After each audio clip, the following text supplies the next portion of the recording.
This is the Getting Started lesson. In this video, we're going to learn about the development of computer-aided design and why to use AutoCAD. Computer-aided design is the process of doing designs with the aid of computers. This includes the generation of computer models, analysis of design data, and the creation of drawings.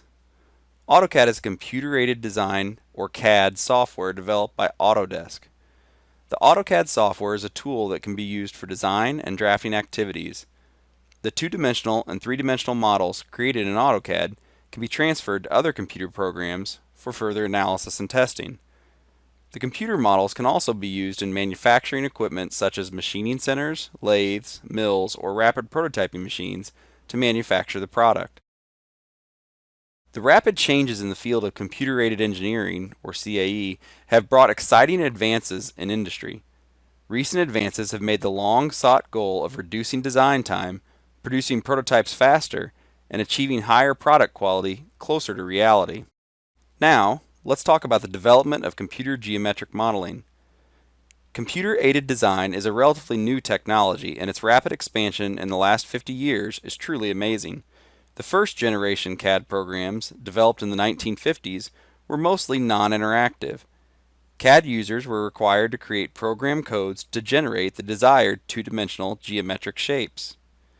Usage of CAD systems was primarily in the automotive industry, aerospace industry, and government agencies that developed their own programs for their specific needs. The 1960s also marked the beginning of the development of finite element analysis methods for computer stress analysis and computer-aided manufacturing for generating machine toolpaths.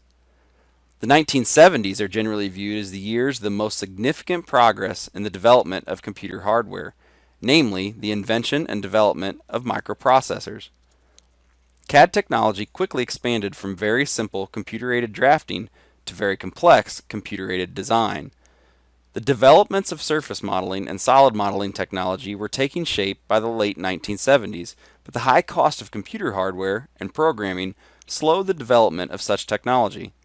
In the 1980s, improvements in computer hardware brought the power of mainframes to the desktop at less cost and with more accessibility to the general public. In the 1990s, CAD programs evolved into powerful design manufacturing management tools. Modeling schemes progressed from two-dimensional wireframe to three-dimensional wireframe to surface modeling to solid modeling and finally to feature-based parametric solid modeling. The first generation CAD packages were simply 2D computer-aided drafting programs, basically the electronic equivalents of the drafting board. The development of the 3D wireframe modeler was a major leap in the area of computer modeling. The computer database in the 3D wireframe modeler contains the locations of all the points in space coordinates, and it is sufficient to create just one model rather than multiple models. This single 3D model can then be viewed from any direction as needed. But because surface definition is not part of a wireframe model, all wireframe images have the inherent problem of ambiguity. Surface modeling is the logical development in computer geometry modeling to follow the 3D wireframe modeling scheme. Surface modeling describes the part's surfaces, but not its interiors. In the solid modeling presentation scheme, the solid definitions include nodes, edges, and surfaces. Unlike the surface modeling method, solid modelers start with a solid or use topology rules to guarantee that all of the surfaces are stitched together properly. Two predominant methods for representing solid models are constructive solid geometry, CSG, representation, and boundary representation, BREP. The CSG representation method can be defined as the combination of 3D solid primitives. What constitutes a primitive varies somewhat with the software, but typically includes a rectangular prism, a cylinder, a cone, a wedge, and a sphere. In the BREP representation method, objects are represented in terms of their spatial boundaries. By the 1990s, a new paradigm called concurrent engineering had emerged. With concurrent engineering, designers, design engineers, analysts, manufacturing engineers, and management engineers all work closely right from the initial stages of the design. Using the principles of concurrent engineering, a new type of computer modeling technique appeared. The technique is known as the feature-based parametric modeling technique. The key advantage of the feature-based parametric modeling technique is its capability to produce very flexible designs. Changes can be made easily and design alternatives can be evaluated with minimal effort. In these lessons, we will concentrate on creating designs using two-dimensional geometric construction techniques. We will begin with creating simple geometric entities and then move towards creating detailed working drawings and assembly drawings. But why use AutoCAD? AutoCAD was first introduced to the public in late 1982 and was one of the first CAD software products that was available for personal computers. CAD provides us with a wide range of benefits. In most cases, the result of using CAD is increased accuracy and productivity.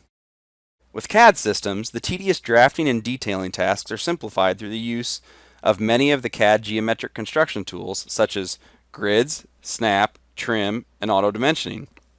Dimensions and notes are always legible in CAD drawings, and in most cases, CAD systems can produce higher quality prints compared to traditional hand drawings. CAD also offers much needed flexibility in design and drafting. Making changes to a CAD model is generally much faster than making changes to a traditional hand drawing. In addition, the greatest benefit is that once the CAD model is created, it can be used over and over again. CAD, however, does not replace every design activity. CAD is a powerful tool, but the use of this tool does not guarantee correct results. The designer is still responsible for using good design practice and applying good judgment. The information stored inside the computer is also not indestructible. A power failure while you are creating a design could wipe out many hours you spent working in front of the computer monitor. It is a good habit to save your work periodically just in case something might go wrong while you are working on your design. It is also a good habit to periodically make backup copies of your work and put them in a safe place.